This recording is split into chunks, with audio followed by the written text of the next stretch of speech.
Alors moi je suis du coup Céline Majot, je suis la directrice du centre social de Oisem, qu'on appelle aussi Maison de quartier, qui est donc une association où on trouve diverses activités qui vont être des activités pour la petite enfance avec la présence de 2 crèches.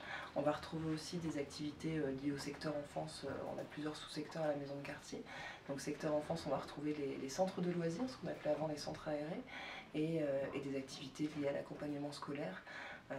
Et à peu près la même chose sur le secteur jeune, qui est un secteur où on reçoit des ados de 12 à 25 ans.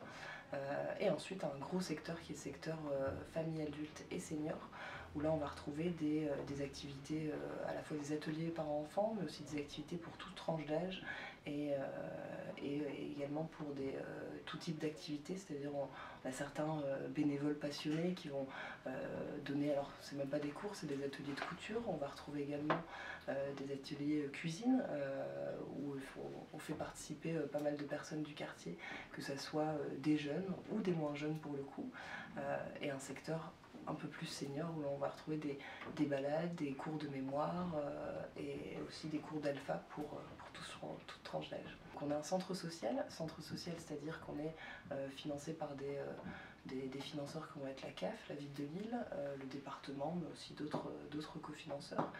La maison de quartier est diligentée par une directrice que je suis, un conseil d'administration avec un président qui est M. Masclé, et par entre 50 et 70 salariés selon les périodes, c'est-à-dire vacances scolaires, on a forcément beaucoup plus d'animateurs qui sont là pour accueillir les enfants, mais sinon on a des animateurs qui vont être animateurs justement d'activités, ou responsables de secteur. On a aussi un service communication où vous allez retrouver des chargés de com, enfin une chargée de com surtout. La volonté de la maison de quartier, ça a toujours été en sorte de faire une sorte de maison du citoyen, en tout cas c'est une sorte de label qu'on a eu pendant quelques années, maison du citoyen, c'est-à-dire faire participer les habitants du quartier aux activités qu'eux-mêmes auraient initiées en fonction de leurs besoins, et c'est finalement le rôle d'un centre social de pouvoir s'inspirer des envies et des besoins des habitants pour leur offrir des activités adaptées. Pour le coup, on a 14 centres sociaux uniquement à Lille, donc pour le coup, on est bien achalandé sur ce côté service social donné aux familles, aux habitants, aux seniors, et le côté plutôt ludopédagogique offert aux enfants de tout horizon. C'est vrai qu'on a la chance, nous, à Oisem, d'avoir une grande mixité. Quand on parle de mixité, c'est effectivement une mixité à la fois au niveau religieux, au niveau social. On a des personnes de toute catégorie sociale, et ça fait vraiment le charme de la maison de quartier. On a vraiment un partage entre toute civilisation, mais aussi toutes sortes de personnes qui peuvent avoir plus ou moins de moyens, et ça toujours en venant en aide aux plus démunis, ou aux moins plus démunis, mais en tout cas qui adorent se retrouver pour partager dans notre centre.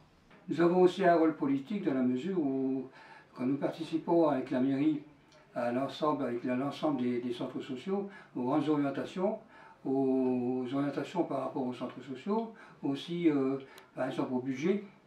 Si par exemple on s'aperçoit qu'on manque de budget, notre rôle à nous en tant que président au conseil d'administration, c'est d'alerter la mairie ou d'alerter la CAF pour leur dire attention, nous ici on risque d'être en difficulté, donc il faut nous aider.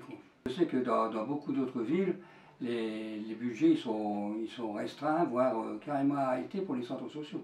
Tellement qu'avec la période actuelle d'inflation, avec la période actuelle de difficultés économiques, nombre de villes ne donnent plus de subventions aux centres sociaux. Nous avons la chance ici, avec Mme Aubry, d'avoir des subventions qui n'augmentent pas, bien sûr, mais au moins qui ne sont pas relevées, qui ne diminuent pas.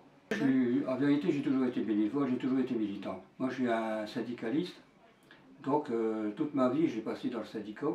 Donc il était normal que quand j'ai pris ma retraite, je me lance dans le bénévolat. Je suis intéressé ici il y a une quinzaine d'années, et ça m'a bien plu. Le quartier m'a bien plu tout de suite par rapport à sa convivialité, tout ça, sa façon de travailler.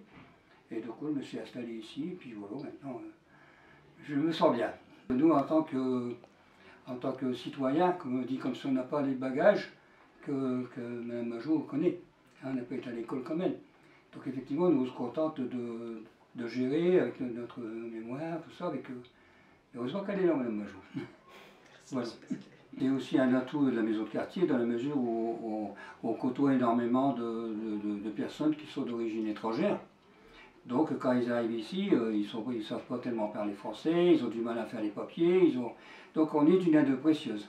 On est d'une aide précieuse. Donc chaque semaine, il y a un groupe de personnes qui vient et il y a des bénévoles qui leur apprennent l'alphabet, apprendre le français, apprendre à se débrouiller un petit peu avec les papiers. Même on les aide à faire leurs papiers. Donc on est d'une grande utilité pour les gens du quartier qui sont autres que français. Pour le coup, l'exposition, elle est faite par Majid, qui est un de nos anciens bénévoles. Il est arrivé ici en tant que bénévole d'un atelier cuisine qu'on fait tous les jeudis. Donc pour le coup, c'est ce qu'on appelle l'assiette solidaire tous les jeudis. Il a participé pendant de nombreux mois à cette assiette solidaire en tant que cuisinier, avec nos salariés, nos autres bénévoles. Et c'est à cette occasion-là qu'il nous a parlé de cette exposition et de son métier, puisqu'il est photographe.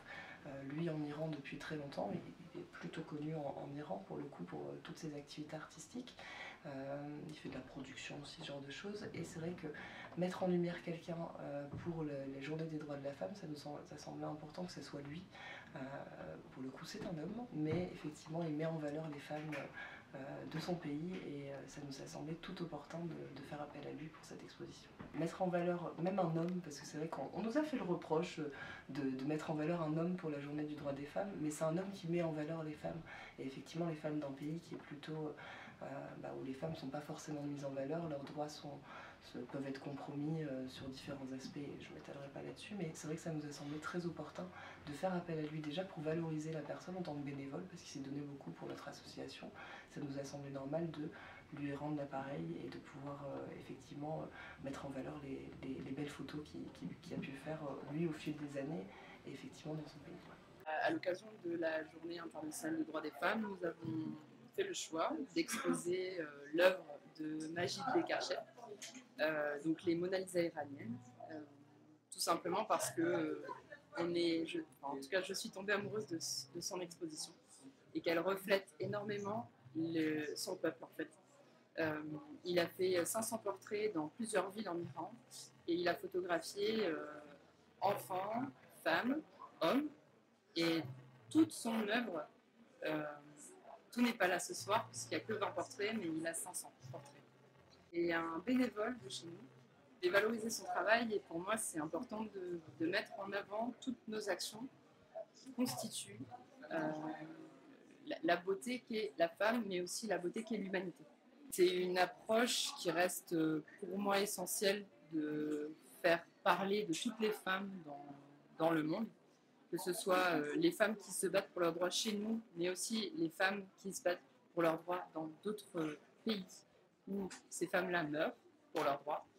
Donc il y a une inégalité sociale, que ce soit pour les droits des femmes, mais aussi pour le droit tout court. C'était important pour nous de mettre en avant ce qui se passe dans d'autres pays pour qu'on soit la voix de toutes ces femmes qui aujourd'hui se battent encore pour leurs droits, parce que c'est aussi le cas encore en France. On n'a pas tout résolu aujourd'hui, ce soir, mais voilà, on voulait représenter la beauté du travail qu'on mène chaque année sur ce sujet, puisqu'on le travaille tous les jours, tout le temps. Voilà, c'est important de mettre une place de la femme partout. Gide le représente très bien dans son œuvre.